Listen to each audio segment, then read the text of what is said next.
Hello everyone and now welcome है आप सभी का टीसीएम कोचिंग सागर के ऑफिशियल यूट्यूब चैनल पर। जी हाँ दोस्तों, तो आज की इस क्लास में हम बहुत ही इंटरेस्टिंग और बहुत ही important exam point of view से कह लो तो बहुत ही महत्वपूर्ण टॉपिक कवर अप करने जा रहे हैं। इस वीडियो को लास्ट तक देखिएगा।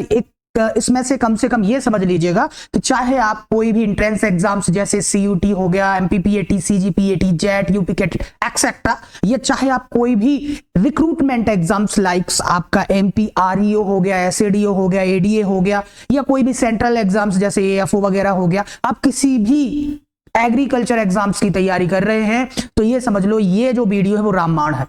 ये जो क्लास है वो रामबाण रहने वाली। इसमें हम आपकी जितनी भी गवर्नमेंट स्कीम्स हैं, यानी जो भी इंपॉर्टेंट स्कीम्स योजनाएं हैं, और साथ ही साथ जो भी इंपॉर्टेंट आपके इंस्टीट्यूट्स हैं उनके बारे में बिल्कुल वन लाइनर कवर अप करने वाले हैं। तो देर किस बात की, वीडियो स्टार्ट करते हैं। यदि आप नए हैं तो ज्यादा से ज्यादा लाइक शेयर करके सपोर्ट जरूर कीजिएगा, ताकि आने वाले टाइम में हम आपको और भी ऐसी इंटरेस्टिंग वीडियोस प्रोवाइड कर सके जो आपके एग्जाम्स में ज्यादा हेल्पफुल हो, बहुत ही ज्यादा। ठीक है, चलिए तो आज की इस वीडियो में हम पूरा का पूरा देखते हैं। भाई अभी जैसे मध्य प्रदेश में एमपीआरईओ की बम्फर वैकेंसी आई हुई है, एडीए की वैकेंसी आई हुई है, तो इनके लिए ये बहुत इंपॉर्टेंट रहने वाला है। साथ ही साथ एमपीपीएटी, सीजीपीएटी, सीयूटी, एएफओ वगैरह जो भी है सभी के लिए। तो कुछ इंपॉर्टेंट इंस्टीट्यूट्स स्टार्टिंग में हम लेते हैं, संस्थान जैसे आईएसआई, वो वाला आईएसआई नहीं मेरे भाई, ठीक है, इंडियन स्टैंडर्ड इंस्टीट्यूट जो है भारतीय मानक संस्थान। इसका क्या काम है, कई बार डायरेक्ट इसका सन पूछ लिया जाता है। तो भारतीय उत्पादों की गुणवत्ता को बनाए रखने के लिए जो इंडियन हमारे एग्रीकल्चर, जो इंडिया में जितने भी प्रोडक्ट बनते हैं तो उनकी क्वालिटी को मैनेज करने के लिए 6 जनवरी 1947 में इसकी स्थापना हुई। देखिए यहां से क्वेश्चन बन सकता है, तो इसको आप नोट डाउन कर लीजिएगा। हाँ, पेन कॉपी रख के बैठिएगा तो ये आपको पूरा का पूरा लिखते जाना है। जैसे आपने शॉर्ट में लिख दिया इंडियन स्टैंडर्ड इंस्टीट्यूट, जो है इसका काम क्या है, भारतीय उत्पादों की गुणवत्ता को बनाए रखने के लिए। स्टैंडर्ड नाम में ही जुड़ा हुआ है। 6 जनवरी 1947 में इसकी स्थापना हुई। 15 अगस्त 1947 में भारत आजाद हुआ था, तो 1947 याद रहेगा आपको। 1 जनवरी सन 1987 में इसका नाम बदल के क्या कर दिया गया था, भारत मानक ब्यूरो, BIS है ना, भारत मानक ब्यूरो कर दिया। इसका मुख्यालय नागपुर में है। इस संस्था द्वारा विभिन्न पदार्थों के गुणों का पता लगाकर उन्हें मानक प्रमाण पत्र प्रदान किया जाता है। यानी ये इंस्टीट्यूट क्या करता है कि जो इंडिया में जो भी प्रोडक्ट बन रहा है उनकी क्वालिटीज को वो करके सर्च करके भाई क्या क्वालिटीज है उसमें, और फिर उसको एक पैरामीटर या फिर उसे एक सर्टिफिकेट प्रोवाइड करता है। तो जितने भी प्रोडक्ट है यहां से आते हैं, ठीक है, सर्टिफाइड होके। इसके बाद दूसरा हमारा संस्थान है नाफेड। नाफेड बहुत इंपॉर्टेंट है, कई बार हर बार एग्जाम्स में क्वेश्चन आते हैं। तो भाई एंट्रेंस एग्जाम में तो आते ही आते हैं, बाकी रिक्रूटमेंट एग्जाम में भी आते हैं। सबसे पहले तो नाफेड, इसको हम हिंदी में बोलते हैं राष्ट्रीय कृषि सहकारी विपणन संघ, national agricultural marketing cooperative federation. इसका पूरा नाम क्या है, national agricultural cooperative marketing federation of India limited इसे बोल सकते हो। एस्टेब्लिशमेंट है अक्टूबर 1958, यानी 1958 में स्टैब्लिश हुआ। इसका हेडक्वार्टर जो है मुख्यालय नई दिल्ली में है, न्यू दिल्ली में। और इसका संचालन कौन करता है, इसका संचालन करता है कृषि एवं किसान कल्याण मंत्रालय, भारत सरकार के अंतर्गत। ये कोऑपरेटिव समझते हैं, सहकारी संस्थान। क्या है ये, सहकारी संस्थान है। और इसका मुख्य उद्देश्य क्या है, किसानों की उपज यानी सहकारी कोऑपरेटिव मार्केटिंग को बढ़ावा देना, एग्रीकल्चर प्रोडक्ट कृषि उत्पाद की खरीद बिक्री व भंडारण करना। जितने भी एग्रीकल्चर प्रोडक्ट है, उत्पाद है, उनका क्या करना, उनकी प्रोक्योरमेंट करना, उनका डिस्ट्रीब्यूशन करना और स्टोरेज करना, किसानों को उचित मूल्य दिलाना, कृषि निर्यात को बढ़ावा देना। एक चीज और बता दूं, ये यदि हम बात करते हैं कृषि उत्पाद, तो जैसे किसानों से कौन से कृषि उत्पाद खरीदता है, तो दलहनी फसल, पल्सेस। अधिकतर जो नाफेड है वो पल्सेस का प्रोक्योरमेंट करता है, इसको याद रखिएगा। बाकी जो सीरियल्स क्रॉप्स होती है उनका प्रोक्योरमेंट करता है FCI। अभी आगे पढ़ेंगे हम, उसका प्रोक्योरमेंट कौन करता है, FCI। क्या यहां तक क्लियर है मेरी बातें, आई होप कि क्लियर हो रही होंगी सभी को मेरे यारों दोस्तों, ठीक है। देखो भाई इसका MSP पर देखो, MSP पर मिनिमम सपोर्ट प्राइस पर दलहन और तिलहन, सॉरी यहां पर लिख लेनीगा, पल्सेस और ऑयल सीड्स क्रॉप्स का प्रोक्योरमेंट करता है। बफर स्टॉक बनाना व बाजार में कीमत स्थिर करना, कृषि उत्पादों का आयात निर्यात करना, यानी एग्रीकल्चर प्रोडक्ट का क्या करना, इंपोर्ट एक्सपोर्ट करना भी इसका काम। किसानों की सहकारी समितियों का सहयोग करना, ठीक है। अपेक्स मार्केटिंग कोऑपरेटिव बॉडी है। यहां से क्वेश्चन पूछा जा सकता है एग्जाम में कि बताइए निम्नलिखित में से कौन सा जो इंस्टीट्यूट है वो अपेक्स यानी सर्वोच्च मार्केटिंग में, तो ये यहां से क्वेश्चन पूछा जा सकता है। ठीक है, इसके बाद में है अपेडा। ठीक है, क्या है अपेडा? अपेडा का full form agriculture and processed food material export development authority, कृषि एवं संसाधित खाद्य सामग्री निर्यात विकास प्राधिकरण। देखिए हिंदी में और इंग्लिश में दोनों में नाम दे रखा है, लेकिन मेरे हिसाब से आप इंग्लिश वाला याद रखिएगा। यहां से क्वेश्चन पूछ लेगा कि अपेडा में ई का मतलब क्या है, पी का मतलब क्या है, डी स्टैंड फॉर, इस तरीके के क्वेश्चंस आपसे एग्जाम में पूछ लिए जा सकते हैं। तो agricultural and processed food product export development authority. अब यहां पर एक शब्द जुड़ गया है, प्रोसेस्ड। प्रोसेस्ड मतलब जानते हो आप, संसाधित। संसाधित मतलब तो सभी बच्चों को पता होगा भाई, आप लोगों को एग्जाम की तैयारी कर रहे हो तो प्रोसेस्ड का मतलब पता ही होगा। अब यदि इसकी बात हम करते हैं तो देखिएगा, ये 1986 अपेडा एक्ट इसका खुद का एक्ट अधिनियम है। 1985 अपेडा एक्ट के तहत इसे स्टैब्लिश किया गया, हेडक्वार्टर न्यू दिल्ली में है।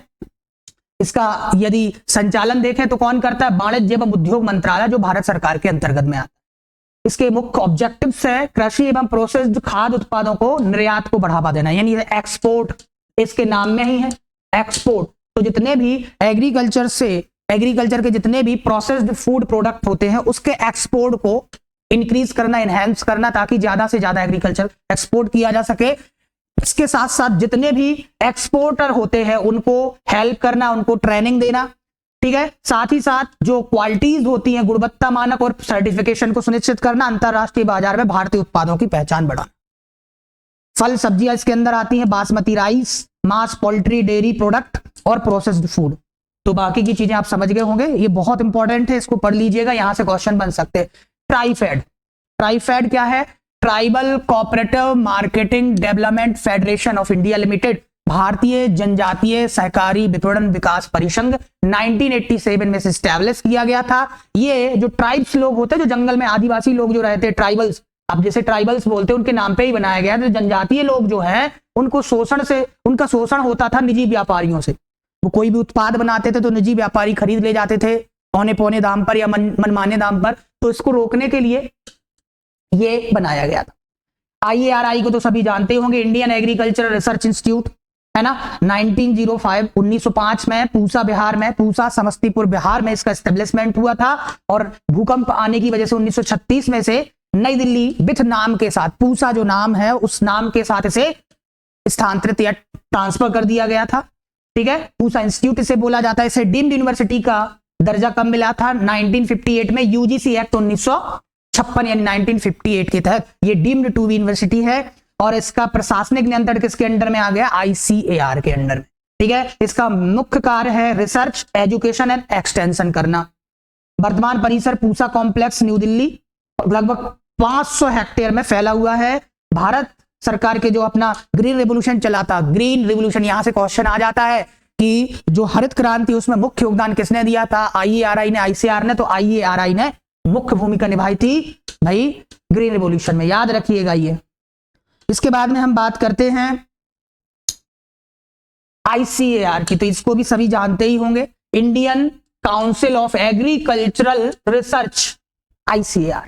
तो ये भी आपका कृषि अनुसंधान एवं शिक्षा विभाग, कृषि मंत्रालय, एग्रीकल्चरल मिनिस्ट्री, भारत सरकार के तहत भारतीय कृषि अनुसंधान परिषद एक स्वायत्त यानी ऑटोनॉमस बॉडी है। इसके अंदर में कृषि अनुसंधान एवं शिक्षा विभाग, डेयर इसे बोलते हैं, DARE. Department of agriculture research and education department है ये, department of agricultural research and education. ये एग्रीकल्चरल मिनिस्ट्री के अंडर में आता है। अपेक्स बॉडी है आप डेयर, डेयर के अंडर में कौन आता है? ICAR। ऐसा सीक्वेंस भी आ सकता है, ICAR के अंडर में आता है आपका IARI, याद रखिएगा। और डेयर किसके अंडर में आता है? एग्रीकल्चर। यदि आपसे क्वेश्चन पूछ लिया जाएगा बताइए एग्रीकल्चर की अपेक्स बॉडी कौन सी है, तो आपको याद रखना है एग्रीकल्चर मिनिस्ट्री, फिर डेयर, फिर ICAR और फिर IAR।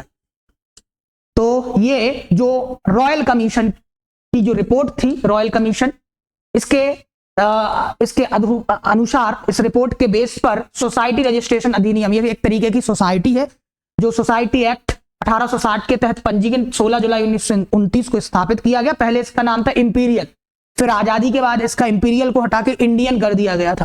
क्लियर? इसका मुख्यालय कहां है? न्यू दिल्ली में है। देश भर में लगभग इसके 101 भारतीय कृषि अनुसंधान, 71 एग्रीकल्चर यूनिवर्सिटीज और विश्व में सबसे बड़ा विस्तृत राष्ट्रीय कृषि पद्धति वाला इंस्टीट्यूट है ये। याद रखना, इसके प्रेसिडेंट हमेशा सेंट्रल एग्रीकल्चर मिनिस्टर वर्तमान में कौन है? श्री शिवराज सिंह चौहान, जो हमारे मध्य प्रदेश के पहले मुख्यमंत्री हुआ करते थे, जिन्हें मामा की उपाधि दी गई है। इसके बाद में डायरेक्टर जनरल आपके डॉक्टर मांगीलाल जाट साहब है अभी वर्तमान में, प्रेजेंट में। बाकी इसके जो माइलस्टोन है उनके बारे में पढ़ लीजिएगा, ये बहुत इंपॉर्टेंट। इसके बाद में national centre for management of agriculture extension manage, ये भी काफी है। इसके अंदर में एक स्कीम चलती है ACABC, agri clinic and agri business centre, agri clinic and agri, इसके बारे में पढ़ लीजिएगा आप लोग, बिजनेस सेंटर। ये स्कीम्स जो एग्रीकल्चर वाले स्टूडेंट्स हैं उनके लिए, एग्रीकल्चर जो बिजनेस है उनकी ट्रेनिंग प्रोवाइड की जाती है। 2 महीने की ट्रेनिंग होती है, उसमें रहना खाना सब कुछ है ना, आवासीय ट्रेनिंग है। उसमें आपको आपका जिस सेक्टर में, एलाइड सेक्टर में एग्रीकल्चर के आपकी रुचि इंटरेस्ट है, जैसे बी कीपिंग हो गया, डेयरी सेक्टर हो गया, उसमें ट्रेनिंग प्रोवाइड करते हैं। फिर इसके बाद आपको बैंक से लोन भी प्रोवाइड करवाते हैं इस स्कीम के तहत। इसको देख लीजिएगा एक बार। National institute of agricultural extension management, देखो मैनेज का फुल फॉर्म ये होता है, डायरेक्ट एग्जाम में पूछा जा सकता है। 1987 हैदराबाद तेलंगाना भारत सरकार एवं कृषि मंत्रालय के अंडर में आता है।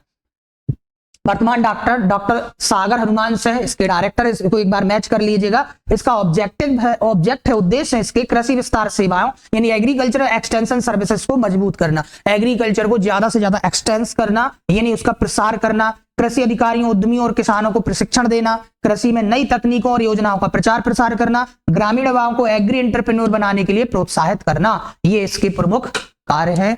तो भाई देख लीजिएगा इसको एक बार, बहुत इंपॉर्टेंट है। नेक्स्ट है हमारा नाबार्ड, इससे तो क्वेश्चन आ ही जाते हैं, ठीक है, इससे तो डायरेक्ट एस्टैब्लिश ईयर पूछा जाता है।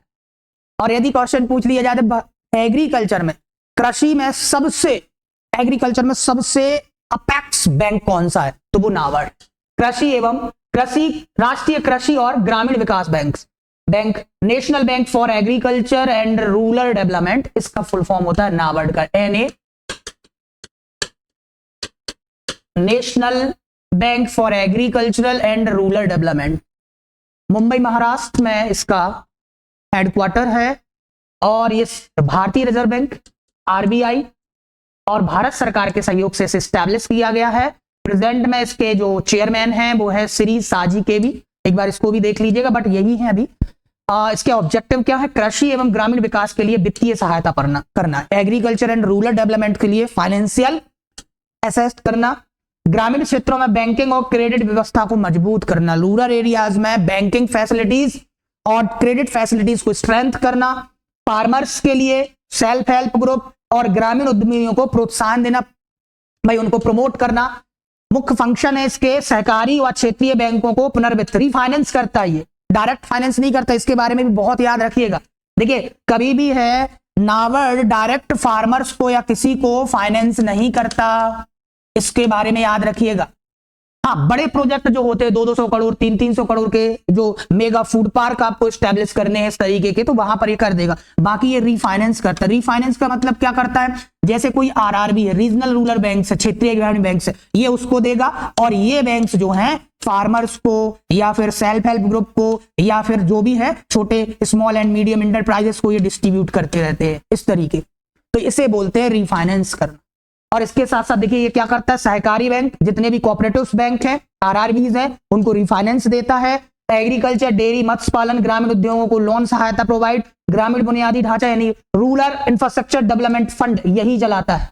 RIDF इसके अंदर में आता है, self help group linkage programme को बढ़ावा देता है। साथ ही साथ जितने भी बैंक हैं, ये कोऑपरेटिव बैंक हो गए, RRBs हो गए, इनका सुपरविजन करने का काम भी होता है। सुपरविजन, जो क्षेत्रीय ग्रामीण बैंक होते हैं उनका क्या करता है, ये सुपरविजन करता है। सुपरविजन मतलब उनकी देख रेख करता है, कहीं ये उल्टा सीधा काम तो नहीं कि भाई पूरा का पूरा सुपरविजन करने का काम होता है, ठीक है।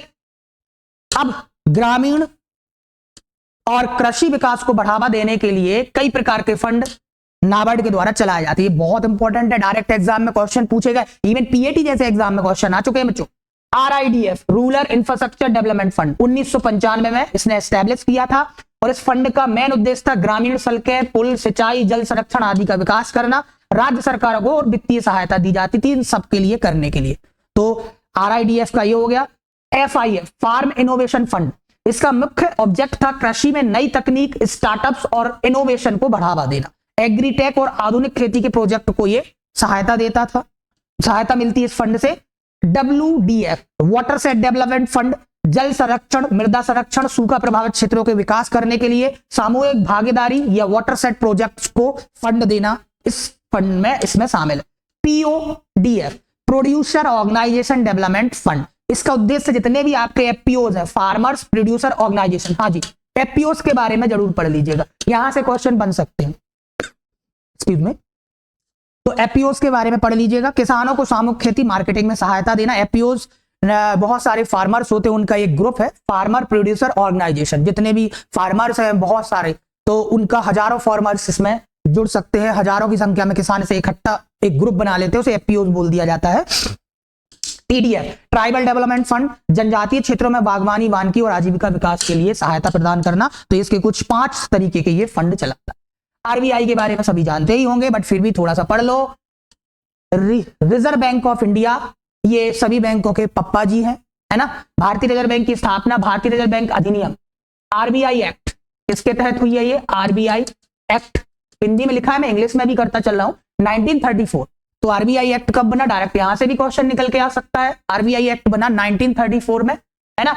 और RBI का एस्टेब्लिशमेंट हुआ 1 अप्रैल 1935 को।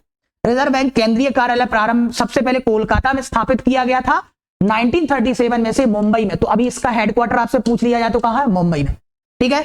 और केंद्रीय कार्यालय वह कार्यालय है जहां हमारे जो गवर्नर हैं, जो आपने देखा होगा नोट पे जिसके सिग्नेचर होते हैं, वो बैठते हैं, गवर्नर, यानी जो हमारे यहाँ के RBI गवर्नर होते हैं। अभी आपको कमेंट में बताना है कि वर्तमान में हमारे यहाँ के RBI गवर्नर कौन है, ठीक है। प्रारंभ में यह निजी स्वामित्व वाला था, 1949 में राष्ट्रीयकरण के बाद से भारतीय सरकार को दे दिया गया। और आप एक चीज और, 1949 में पहला बैंकों का नेशनलाइजेशन हुआ था, नेशनलाइजेशन, याद रखिएगा, नेशनलाइजेशन हुआ था। और इस नेशनलाइजेशन में सबसे पहले लगभग 14 बैंक्स को नेशनलाइज किया गया था, फिर दोबारा कब हुआ ये सब अच्छे से पढ़ लीजिएगा, कहीं से भी क्वेश्चन आजकल बैंकिंग से रिलेटेड बहुत ज्यादा क्वेश्चंस आ रहे हैं, ठीक है। तो ये बैंकों का बैंक है, पूरी हमारे यहाँ की जो अर्थव्यवस्था है उसका पूरा निराकरण करना, पूरी अर्थव्यवस्था को डील करना, संभालना हमारे इसी बैंक के हाथ में। इसके बाद में पूरी बैंकों को ये लाइसेंस देता है, सब कुछ करता है, बैंकों का बैंक कहा जाता है, ठीक है। इसके बाद में SBI आता है ना, तो याद रखिएगा। इसके बाद में हमारे जो एग्रीकल्चर से इंपॉर्टेंट है वो है RRBs, क्षेत्रीय ग्रामीण बैंक। क्षेत्रीय ग्रामीण बैंक जानते हो, ये केवल एक एरिया तक लिमिटेड होते, क्षेत्रीय एक क्षेत्र तक सीमित होते, इसलिए इनको क्षेत्रीय ग्रामीण बैंक कहा गया।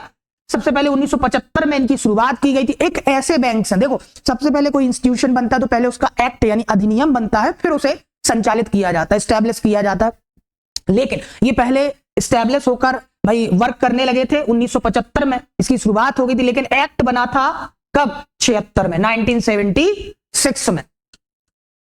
और इसकी जो स्थापना है कई बार एग्जाम में पूछा गया, कौन सी working committee, Narasimhan working committee की ग्रुप की सिफारिशों पर यह की गई थी। भाई एक कमेटी बनी, इन्होंने बोला कि रूरल जो हमारा रूरल इंडिया है, रूरल एरियाज हैं, उन ग्रामीण इलाकों में हमें यदि क्रेडिट सप्लाई करना है तो हमें एक बैंक्स की नीड है जो क्षेत्रीय ग्रामीण बैंक कहलाएंगे, इनकी सिफारिशों पे बना। अच्छा, इसका काम क्या होता है, प्रायोरिटी सेक्टर लैंडिंग को बैंकिंग व ऋण सुविधा प्रदान करना। प्रायोरिटी सेक्टर लैंडिंग में कौन, एग्रीकल्चर आ जाता है, MSME आ जाता है ना, export, education, housing, social infrastructure, renewable energy, ये सब प्राथमिक सेवा क्षेत्र में आ जाते हैं, ठीक है।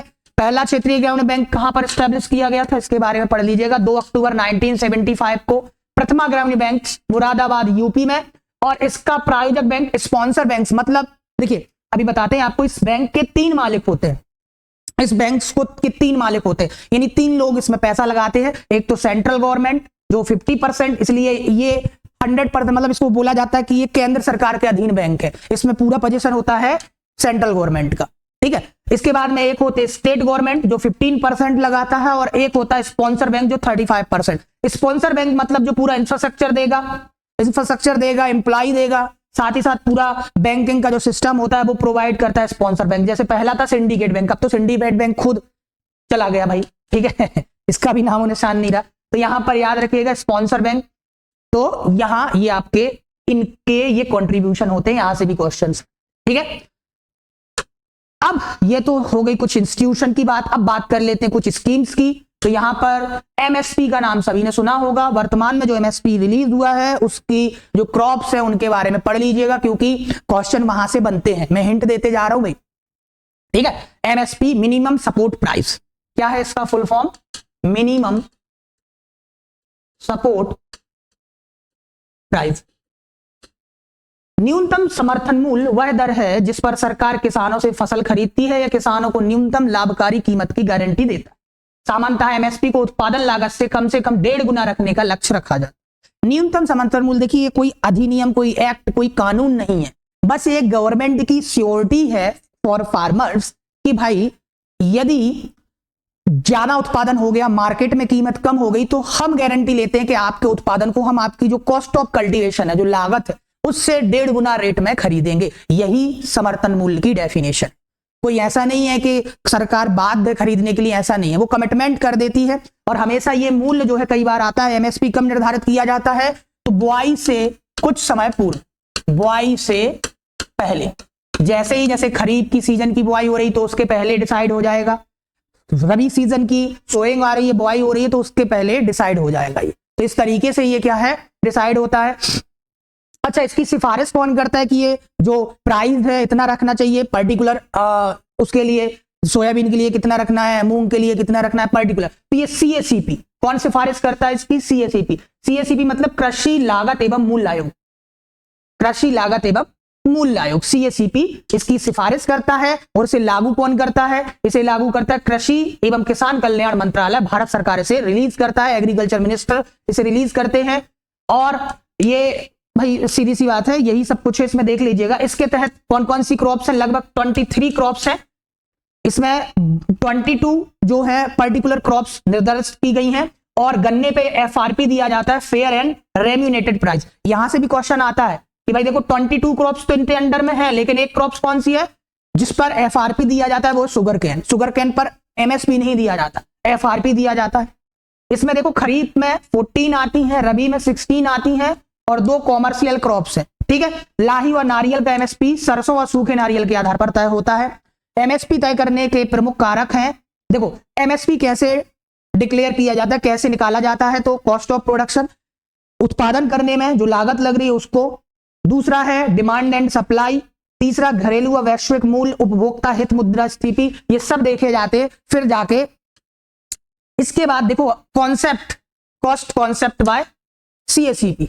सीएसीपी जो है, जो हमारा निर्धारित करता है एमएसपी को, वो किस तरीके से निर्धारित करता है, कैसे? A2 method, A2FL, C2।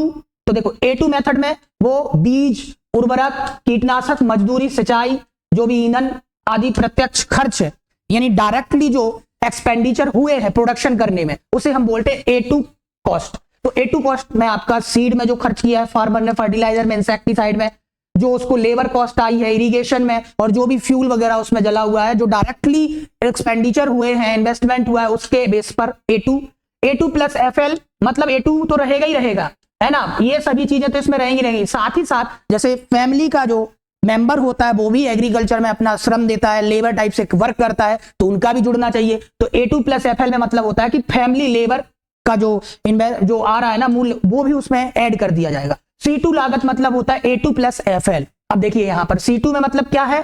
A2 plus FL। इसमें A2 में क्या आ जाएगा? ये सब आ जाएगा, दूसरा भी आ जाएगा। FL मतलब इसमें A2 प्लस FL तो रहेगा ही रहेगा। साथ ही साथ आपका इसमें जो फार्मर की लैंड है उसका रेंट, और जो उसने स्थायी पूंजी मतलब जो उसकी परमानेंट जो उसने कॉस्ट लगाया हुआ है उसका जो इंटरेस्ट है वो भी इसमें ऐड कीजिए।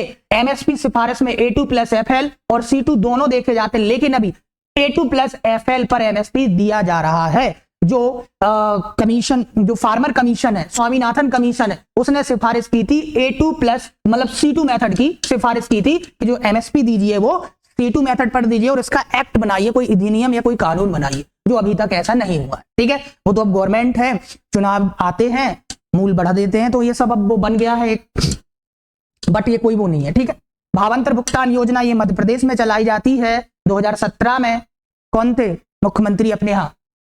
शिवराज सिंह चौहान जी।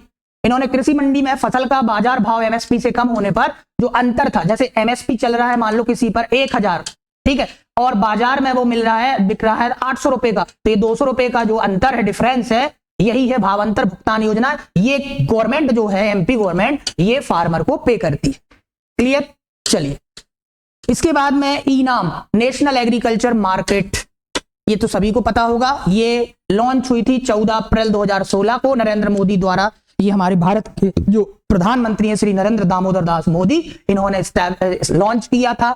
इसका है ई-नाम, एक Akhil Bharatiya electronic trading portal. Akhil Bharatiya मतलब ऑल ओवर इंडिया की सभी मंडियों को ऑनलाइन तरीके से एक प्लेटफॉर्म पे जोड़ा जाएगा और वहीं से जितने भी कमोडिटीज उनकी ट्रेडिंग की जाएगी, उनकी नीलामी की जाएगी। इसका उद्देश्य जितनी भी मौजूदा APMC है, agricultural primary marketing cooperative societies हैं, मंडियां हैं, उनको ऑनलाइन नेटवर्क से जोड़कर एक इंटीग्रेटेड नेशनल एग्रीकल्चर मार्केट, एकीकृत राष्ट्रीय कृषि बाजार बनाना। इससे किसान अपनी उपज को देश भर में डिजिटल तरीके से कहीं भी बेच सकते हैं, जहां उसे बेटर रेट मिलेगा वहां पर बेच देंगे। इसमें कौन कौन सी इंप्लीमेंटिंग एजेंसी है? ई-नाम को लागू करने के लिए सबसे SAFC, यहां से क्वेश्चन बनता है, लघु कृषक कृषि व्यापार संघ, स्मॉल फार्मर एग्रीकल्चर कंसोर्टियम आप इसे बोल सकते हो। यह कृषि एवं किसान कल्याण मंत्रालय, भारत सरकार, यानी 100% ये सेंट्रल गवर्नमेंट फंडेड योजना है। इसका मुख्य उद्देश्य किसानों को बेहतर मूल्य दिलाना, मंडियों का डिजिटलाइजेशन करना, ई बिडिंग करना, ऑनलाइन या फिर पारदर्शिता हो, वन नेशन वन मार्केट। इसका मेन पर्पस है कि एक देश एक मार्केट होना चाहिए। मध्य प्रदेश में यहां से क्वेश्चन आता है, बहुत इंपॉर्टेंट है, ADA हो गया, SADA और REA वाले बच्चों के लिए। AEO कर दिया, पहले होता था REO, अब इसका नाम क्या कर दिया? AEO, agriculture extension officer. ठीक है, कृषि विस्तार अधिकारी। पहले ग्रामीण कृषि विस्तार, तो ग्रामीण हटा दिया गया, अब AEO हो गया। Madhya Pradesh state agricultural marketing board, MPSAMB, mandi board जिसे बोला जाता है। 1973 में इसका गठन हुआ था, यहां से क्वेश्चन बन सकता है। मध्य प्रदेश कृषि उपज मंडी अधिनियम 1972 में इसका एक्ट बना था और इसे 1973 में लागू किया गया था। हेडक्वार्टर भोपाल में है। किसानों को कृषि उपज का उचित व प्रतिस्पर्धात्मक मूल्य दिलाना तथा कृषि विपणन को व्यवस्थित करना इसका मुख्य कार्य क्या है? मंडियों का विकास, विपणन व्यवस्था, मंडी समितियों की निगरानी, किसानों को सुविधाएं देना और MP फार्मगेट ऐप के माध्यम से, देखो प्रमुख डिजिटल पहल ई-मंडी, ई-अनुज्ञा और MP फार्मगेट, ये सब ऐप हैं और इनके माध्यम से ऑनलाइन फैसिलिटीज प्रोवाइड की जाती हैं। ये थोड़ा सा पढ़ लीजिएगा, यहां से क्वेश्चन पूछा जा सकता है कि मध्य प्रदेश कृषि विपणन बोर्ड कब स्टैब्लिश हुआ? सॉइल हेल्थ कार्ड काफी इंपॉर्टेंट है। मृदा स्वास्थ्य कार्ड 19 फरवरी 2015 में राजस्थान के श्री गंगाधर तो शक्तिमान था, श्री गंगानगर जिले के सूरतगढ़ से राष्ट्रव्यापी शुरुआत कृषि एवं किसान कल्याण मंत्रालय भारत सरकार द्वारा हुई थी और इसका भी उद्घाटन जो है उद्घोष हमारे यशस्वी प्रधानमंत्री श्री नरेंद्र दामोदर दास मोदी जी ने किया था। किसानों को मृदा स्वास्थ्य कार्ड प्रदान करना, मिट्टी की गुणवत्ता के आधार पर उर्वरक उपयोग का सही सलाह देना और संतुलित पोषण को उत्पादन बढ़ाना और लागत कम करना इसका मुख्य उद्देश्य था। इसकी थीम थी स्वस्थ धरा खेत हरा। सॉइल हेल्थ कार्ड क्या होता है? एक प्रिंटेड रिपोर्ट कार्ड होती है। प्रत्येक खेत होल्डर जो फार्म होल्डिंग लैंड होल्डर है उसके पास उसका रिपोर्ट कार्ड दिया जाता है, प्रिंटेड, जैसे हमारी मार्कशीट होती है वैसे ही यहाँ पर मान लो कि लैंड जो है फार्मर्स जो है उसकी लैंड की मार्कशीट है। इसमें मिट्टी की स्थिति, उर्वरक सिफारिशें शामिल होती है, यानी सॉइल के बारे में बताया जाता है, कौन कौन से न्यूट्रिएंट्स अवेलेबल है, क्या क्या है, और साथ ही साथ आप इस मिट्टी में कौन सी क्रॉप्स लगाने चाहिए, क्या क्या आपको कमी है तो क्या क्या आपको डालना है इसमें, कौन कौन से 12 पैरामीटर इसमें बताए जाते हैं। पहला तो होता है मैक्रोन्यूट्रिएंट्स, यानी जो बृहद पोषक तत्व हैं आपके NPK, इनके बारे में बताया जाता है, इनकी कमी है या अधिकता है। सेकेंडरी न्यूट्रिएंट्स जो होता है हमारा द्वितीयक पोषक तत्व में सल्फर, उसके बारे में बताया जाता है 12 पैरामीटर। माइक्रोन्यूट्रिएंट्स जो होते हैं, माइक्रोन्यूट्रिएंट्स में इसमें हमारा आ जाएगा जिंक, आयरन, कॉपर, मैग्नीज और बोरोन के बारे में बताया जाता है। फिजिकल पैरामीटर जो होते हैं, भौतिक पैरामीटर, इसमें pH हो गया मृदा का, इलेक्ट्रिक कंडक्टिविटी हो गई और ऑर्गेनिक मैटर वगैरह या OM भी आप लिख सकते हो, इसके बारे में बताया जाता है। ठीक है, कार्ड में इन परीक्षणों के आधार पर उर्वरक और मृदा सुधार की सिफारिशें भी दी जाती है कि भाई यदि आपके में कौन सी पैरामीटर्स जो है बढ़े हुए हैं, कौन से कम हैं, कौन से आपको नहीं डालने हैं, तो ये सब। नेक्स्ट है राष्ट्रीय गोकुल मिशन, इसको एक बार पढ़ लीजिएगा। यह देश योजना में वैज्ञानिक व समेकित तरीके से स्वदेशी डोमेस्टिक बोवाइंस नस्लों के संरक्षण और संवर्धन हेतु, क्वेश्चन यहीं से बन सकता है, जो डोमेस्टिक बोवाइंस है उनकी इंप्रूवमेंट, उनकी ग्रेडिंग करने के लिए कौन सा मिशन चलाया गया, तो राष्ट्रीय गोकुल मिशन। राष्ट्रीय बोवाइन मिशन सब वही है। तो पशुपालकों की आय एवं दुग्ध उत्पादन की उत्पादकता में वृद्धि के लिए 2016 से राष्ट्रीय बोवाइन उत्पादकता मिशन की नई योजना की शुरुआत की गई, तो इसको भी देख लीजिएगा। प्रधानमंत्री फसल बीमा योजना, चलिए ये क्या है, PMFBY, शुरुआत 2016, ये बहुत इंपॉर्टेंट होता है एस्टैब्लिश ईयर, क्योंकि यहां से क्वेश्चंस बनने लगते हैं, ठीक है। फसल के नुकसान से किसानों को आर्थिक सुरक्षा, अब भाई जो आपका इंश्योरेंस है एक तरीके का, प्रधानमंत्री फसल बीमा योजना, क्लियर है। तो फसल बीमा, बीमा मतलब क्या है भाई, प्रोटेक्ट करना, ठीक है। यदि लॉस होता है फसल में फार्मर को, तो उस लॉस को कौन प्रोवाइड करेगा, ये स्कीम। फसल की क्षति पर वित्तीय सहायता, किसानों की आय स्थिर करना, कृषि तकनीक अपनाने को बढ़ावा देना, कृषि ऋण में प्रभाव करना। इसमें कौन कौन सी फसलें, सीरियल्स क्रॉप्स, आपकी जितनी भी फूड ग्रेन क्रॉप्स है जिसमें सीरियल्स और पल्सेस क्रॉप्स आ जाएंगी, ऑयल सीड्स क्रॉप्स, और कॉमर्शियल क्रॉप्स जो एनुअल कॉमर्शियल क्रॉप्स, और ऑर्चर्ड क्रॉप्स यानी आपकी जो वार्षिक बागवानी और वाणिज्यिक फसलें हैं उनको कवर किया जाता है। यहां से कई बार क्वेश्चन आता है प्रीमियम कितना है इसका, तो याद रखिएगा खरीफ के लिए इसमें फार्मर को देना पड़ता है 2% प्रीमियम, रबी में 1.5 और कॉमर्शियल क्रॉप में 5%। बाकी का कौन देता है, गवर्नमेंट देती है। कौन देती है, सरकार देती है, कुछ स्टेट गवर्नमेंट देती है और कुछ सेंट्रल गवर्नमेंट देती है। कवर क्या क्या किया जाता है, यदि सूखा पड़ जाए, बाढ़ आ जाए, तूफान, ओलावृष्टि, कोई कीट या रोग लग जाए, बुआई पूर्व खरीफ फसल व कटाई के 14 दिन तक, कटाई के बाद पोस्ट हार्वेस्टिंग के 14 दिन तक इसे कवर अप किया जाता है, ठीक है, याद रखिएगा। प्रिवेंटिंग सोइंग, यदि बुआई नहीं कर पाते हैं तो उस क्लेम में 25%। स्थानीय आपदाएं भी शामिल है, तकनीकी आधारित आकलन सब कुछ किया जाता है इससे, तो याद रखिएगा। पीएम किसान सम्मान निधि योजना, पीएम किसान सम्मान निधि योजना 1 दिसंबर 2018 को लॉन्च हुई थी। सेंट्रल सेक्टर स्कीम 100% ये केंद्र सरकार की योजना है, इसमें स्टेट गवर्नमेंट का कोई नहीं है। कृषि एवं किसान कल्याण मंत्रालय, 6,000 रुपए प्रति वर्ष इसमें फार्मर्स को दिए जाते हैं 3 किस्तों में, 2,000 की करके लगभग 4 माह के अंतराल में एक किस्त यानी 444, है ना। इसके बाद में डीबीटी के माध्यम से, डायरेक्ट बेनिफिट ट्रांसफर के माध्यम से सीधा फार्मर्स के बैंक अकाउंट में ये पैसा पहुंचता है। और इसमें जो कौन ले सकते, तो जो भूमि धारक किसान परिवार है, फैमिलीज है, वो ले सकते हैं। इसमें जैसे नेता, मंत्री, पेंशन जिसको 10,000 से ज्यादा मिल रही है, कोई गवर्नमेंट है भले ही उसके पास लैंड है लेकिन वो इससे बाहर है, याद रखिएगा। प्रधानमंत्री किसान मानधन योजना, इसकी शुरुआत 2019 में की गई थी। कृषि एवं किसान कल्याण मंत्रालय यानी 100% ये भी सेंट्रल गवर्नमेंट ऑर्गेनाइज स्कीम है। इसका उद्देश्य छोटे एवं सीमांत किसानों को, छोटे मतलब समझते हो आप, स्मॉल एंड मार्जिनल फार्मर्स जो होते हैं हमारे, small and marginal farmer, small and marginal जो फार्मर हैं उनको सामाजिक सुरक्षा, सोशली प्रोटेक्शन प्रोवाइड करना। जो पात्रता है वो 18 से 40 वर्ष। क्वेश्चन यहां से आ जाते हैं कि भाई बताइए पीएम किसान योजना में, प्रधानमंत्री किसान मानधन योजना में जो कितने से कितने वर्ष की आयु के छोटे एवं सीमांत किसानों को कवर किया जाता है, तो 18 से 40। इसमें है 60 वर्ष की आयु के बाद 3,000 रुपए प्रति माह पेंशन मिलेगी। किसान की आयु के अनुसार किसान 55 से 200 रुपए प्रति माह इसमें इन्वेस्टमेंट कर सकता है, बाकी किसान के बराबर ही केंद्र सरकार इन्वेस्टमेंट करेगी, क्लियर। 2 हेक्टेयर तक इसमें एक ये भी पैरामीटर है कि कितने हेक्टेयर भूमि धारण करने वाले जो फार्मर हैं वो इसमें पार्टिसिपेट कर सकते हैं। तो 2 हेक्टेयर कृषि योग्य भूमि वाले छोटे और सीमांत किसान, तो आपको पता ही होगा स्मॉल एंड मार्जिनल फार्मर्स किस कैटेगरी में आते हैं, इसको भी याद रख लेने। लार्ज फार्मर के पास कितनी लैंड होल्डिंग होती है, यहां से क्वेश्चन बन जाते हैं। नेक्स्ट है आपका एग्रीकल्चर इंफ्रास्ट्रक्चर फंड। यदि हम IAF की बात करें तो 2020-21 में ये फंड बना था, सेंट्रल सेक्टर स्कीम है। इसमें पोस्ट हार्वेस्ट मैनेजमेंट, इंफ्रास्ट्रक्चर और कमोडिटी फार्मिंग एसेट्स के लिए वित्तीय सहायता प्रदान करना। इसमें 3% प्रति वर्ष ब्याज में छूट है, अधिकतम 2 करोड़ तक इसमें हम बेनिफिट ले सकते हैं।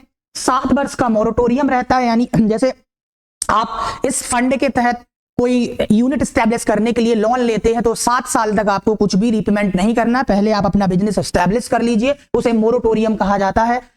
क्रेडिट गारंटी 2 करोड़ तक के पात्र यानी ले सकते 2 करोड़ तक। इसमें कौन कौन ले सकता है, जैसे PACS जो प्राइमरी एग्रीकल्चर कोऑपरेटिव सोसाइटीज हैं, FPOs हैं, कृषि एंटरप्रेन्योर यानी कृषि उद्यमी है, कोई स्टार्टअप्स हैं, APMC agriculture primary marketing cooperative societies हैं, ये सब ले सकती हैं। इसमें वेयर हाउस बनवाना, सॉइल सही करवाना, cold storage, package house, sorting, grading, logistic etcetera, इस तरीके की गतिविधियों के लिए आप इसके तहत फंड या लोन ले सकते हैं। FCI के बारे में बताएं, बहुत इंपॉर्टेंट है। भारतीय खाद्य निगम, food corporation of India, food corporation of India. बहुत मेहनत से मैं ये वीडियो बना रहा हूं, इसमें सब कुछ कवर करवा रहा हूं, मतलब मुझे मेरा टारगेट है 50 मिनट्स के अंदर आपको ये कंप्लीट करवा दो। 1965 में एस्टेब्लिशमेंट हुआ, खाद्य सुरक्षा सुनिश्चित करने हेतु, यानी उपभोक्ता मामले, खाद्य एवं सार्वजनिक वितरण। हाँ भाई, इसके अंदर में आपको देखो ये क्या करता है, किसानों से MSP पर प्रोक्योरमेंट करता है फूड ग्रेन का, अब ये करेगा फूड ग्रेन यानी सीरियल्स क्रॉप, ठीक है। खाद्य सुरक्षा बनाए रखना, सार्वजनिक PDS पब्लिक डिस्ट्रीब्यूशन सिस्टम कौन करता, जो गांव में देखा होगा 1 रुपए 2 रुपए किलो जो चावल गेहूं मिलता है ना, ये सब यही करता है। और बफर स्टॉक को मेंटेन करना उसका काम होता है। बफर स्टॉक जानते हो, आपातकालीन परिस्थिति जैसे कोई युद्ध छिड़ जाए, कोई ऐसा भूकंप कुछ भी आ जाए, तो उस स्थिति में लोगों को जो खाद्यान्न उपलब्ध कराने की जिम्मेदारी FCI की होती है, उसे हम बोलते हैं बफर स्टॉक। इसका काम क्या है, गेहूं और धान की खरीदी करना, अनाज भंडारण और परिवहन करना, राज्यों को खाद्यान्न आवंटित करना, कीमत स्थिरीकरण में सहायता करना, ठीक है। हेडक्वार्टर इसका न्यू दिल्ली में है। किसान क्रेडिट कार्ड काफी इंपॉर्टेंट स्कीम है, यहां से भी क्वेश्चन बनते हैं बच्चों। 1998 में इसे स्टैब्लिश किया गया था मेरे भाई। National bank for agriculture and rural development NABARD के सिफारिश इसने की थी कि कोई ऐसा कार्ड होना चाहिए, और इसका मुख्य उद्देश्य था कि किसानों को इजीली और आपकी सस्ती दर, सस्ती मतलब आप एक मतलब आसान सी रेट पर लोन प्रोवाइड करना, ठीक है। किसानों को फसल उत्पादन हेतु त्वरित ऋण, साहूकारों पर निर्भरता कम, कृषि पशुपालन मत्स्य पालन को बढ़ावा, किसानों की आय और उत्पादन क्षमता बढ़ाना। इसमें एक क्रेडिट कार्ड, ATM जैसी सुविधाएं दी जाती हैं। फसल चक्र के अनुसार ऋण सीमा तय की जाती है, बाकी की चीजें आपको पता ही होंगी। बीज, उर्वरक, कीटनाशक खरीदने के लिए, सिंचाई और मजदूरी पर खर्च, कटाई और परिवहन, पशुपालन, डेयरी, मत्स्य पालन, इन पर जुड़े जो व्यवसाय हैं उनके लिए ये क्रेडिट कार्ड दिया जाता है। सामान्य ब्याज दर होती है 7%, लेकिन यदि आप टाइमली रीपेमेंट करते हैं तो इसमें इंटरेस्ट सबवेंशन स्कीम मिल जाती है। तो गवर्नमेंट बोलती है कि 3%, यदि आप देखिए हर 6 महीने में रीपेमेंट कितने मंथ में करना पड़ता है, 6 मंथ में, याद रख लीजिएगा, हर 6 महीने में रीपेमेंट करना होता है। तो यदि कोई फार्मर टाइमली रीपेमेंट करता है तो मेरे भाई उसको 3% इंटरेस्ट सबवेंशन स्कीम के तहत ब्याज में छूट मिल जाती है इंटरेस्ट में। तो एक्चुअल में उसको कितने परसेंट लगेगा, 4%, यानी 1 लाख रुपए ले रखा है तो उसे साल भर में 4000 रुपए देने होंगे। बताइए इतने कम रेट पर कोई दे सकता है? लेकिन इसकी एक लिमिट है कि ये 350 लाख तक ही ये लागू होगा, इससे ऊपर जाओगे तो नहीं होगा, क्योंकि बहुत सारे फार्मर ऐसे हैं जिनके पास बहुत सारी लैंड होल्डिंग है, 50 एकड़ 100 एकड़ जमीन है, वो ले लेंगे यहां से 4% पे रीपेमेंट करते रहेंगे और वहां पर 3 रुपए 2 रुपए सैकड़े के हिसाब से बांटेंगे और बंटाधार कर देंगे, समझ रहे हो? तो गवर्नमेंट ने इसकी लिमिट भी रखी है एक, ठीक है। कौन कौन से बैंक देते हैं, कॉमर्शियल बैंक्स, कोऑपरेटिव बैंक्स और RRB। इसको देख लेना, शायद ये 5 लाख कर दी गई है लिमिट, तो एक बार इसको देख लीजिएगा, है ना। बेनिफिट्स आपको बता ही दिए गए हैं, तो ये पूरा का पूरा आपका। इसके बाद में बात करते हैं हम, लास्ट आपका बचा ई पशु हाट पोर्टल। यदि हम ई पशु हाट पोर्टल की बात करते हैं मेरे भाई, तो ये एक ऑनलाइन पोर्टल है जिसका उद्देश्य देसी पशु नस्लों की जानकारी और खरीद फरोख्त को डिजिटल बनाना है। यह पशुपालकों को उन्नत नस्ल के पशु और सीमेन की जानकारी एक ही प्लेटफॉर्म पर कर देता है। 2016 में से लॉन्च किया गया था और इसका जो संचालन है वो पशुपालन एवं डेयरी विभाग, कृषि एवं किसान कल्याण मंत्रालय द्वारा किया जाता है। बाकी की चीजें आप पढ़ सकते हैं, इसके बेनिफिट क्या है, क्या क्या रखे जाते हैं, आप एक बार इसको पॉज करिएगा, इसको पढ़ लीजिएगा। अन्य महत्वपूर्ण जानकारी भी है यहाँ पर। एग मार्क 1937 में प्रारंभ हुआ था, है ना। कृषि उत्पादों को टैग प्रमाण देने के लिए जितने भी एग्रीकल्चर प्रोडक्ट होते हैं वो एग मार्क, इको मार्क जो सरकार द्वारा उन उत्पादों के लिए दिया जाता है जो पर्यावरण प्रदूषण के बिना बनाए जाते हैं, उनको इको मार्क दिया जाता है। FCI बता ही दिया है, RRB बता ही दिया है। भारत में 15 क्षेत्रीय ग्रामीण बैंक है। पहला क्षेत्रीय ग्रामीण उत्तर प्रदेश में खोला गया। भूमि विकास बैंक, लैंड डेवलपमेंट बैंक 1929 में पहला, ये बता ही दिया है। भूदान आंदोलन विनोबा भावे, तो यहाँ पर देख लीजिएगा। कृषि पुनर्वित्त निगम बैंकों के द्वारा। WTO world trade organisation Switzerland में इसका मुख्यालय है। वर्ल्ड मेट्रोलॉजिकल ऑर्गेनाइजेशन जिनेवा में है ये भी। और APC कृषि कीमत आयोग जो है, एग्रीकल्चर प्राइस कमेटी 1965 में, मुख्यालय नई दिल्ली में है। अब इसका नाम ACAC ACPC एक कृषि लागत एवं कीमत आयोग है। बाकी की चीजें तो आप समझदार हो, पढ़ लीजिएगा। ये पूरा का पूरा आई होप कि मैंने बहुत कुछ इस शॉर्ट टाइम में कवर अप करने का ट्राई किया है, कोशिश किया है। जो कुछ रह गया हो आप कमेंट में जरूर बताइएगा, और ये जरूर बताइएगा कि लेक्चर कैसा लगा। क्या इसमें सच में आपसे 4 से 5 नंबर आपके बन सकते हैं एग्जाम में, यदि इसको कंप्लीट कर सकते हो तो। ठीक है, बाकी की आप मिलते हैं नेक्स्ट क्लास में, नेक्स्ट वीडियो में। सभी को स्वतंत्रता दिवस की हार्दिक शुभकामनाएं। बाकी जितने भी पीएटी वाले स्टूडेंट्स हैं, सीयूटी वाले स्टूडेंट्स हैं, उनके लिए विशेष सूचना है कि ड्रॉपर बैच 2027 के लिए स्टार्ट हो चुके हैं। हमारे गूगल प्ले स्टोर पर ऐप जो है वहां डाउनलोड करके वहां से परचेस कर सकते हैं। डायरेक्टली आप हमें कांटेक्ट कर सकते हैं, लिंक डिस्क्रिप्शन में दे रखी है। बाकी जितने भी स्टूडेंट्स हैं उन्हें लेक्चर पसंद आया तो ज्यादा से ज्यादा शेयर लाइक जरूर कीजिएगा, सपोर्ट जरूर कीजिएगा। दोस्तों मिलते हैं नेक्स्ट क्लास में इसी तरीके की वीडियो के साथ। तब तक के लिए सभी को जय हिंद, जय भारत, जय जवान, जय किसान दोस्तों।